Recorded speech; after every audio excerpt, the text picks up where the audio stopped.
സ്വന്തം സ്നേഹിതനെയും പിതാവിൻ്റെ സ്നേഹിതനെയും പരിത്യജിക്കരുത്.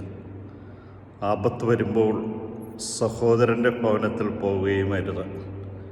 അടുത്തുള്ള അയൽക്കാരനാണ് അകലെയുള്ള സഹോദരനേക്കാൾ മെച്ചമെന്ന സുഭാഷിതങ്ങളുടെ പുസ്തകം 27-ാം അധ്യായം 10-ാമത്തെ വാക്യത്തിൽ പറയുന്നുണ്ട്.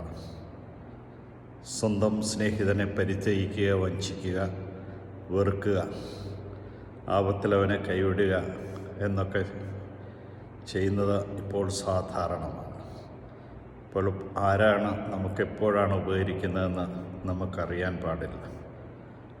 അയൽക്കാരെ വെറുക്കുകയും അവന് ദോഷം വരുത്തുകയും ചെയ്യുന്ന മനസ്ഥിതിയാണ് പലപ്പോഴും നമുക്കുള്ളത്. അവൻ്റെ ഉയർച്ചയിൽ അസൂയപ്പെടാറുണ്ട്. എന്നാൽ കർത്താവ് നമ്മെ ഓർമ്മിപ്പിക്കുകയാണ്, അകലെയുള്ള സഹോദരനേക്കാൾ അടുത്തുള്ള അയൽക്കാരനാണ് നല്ലത്.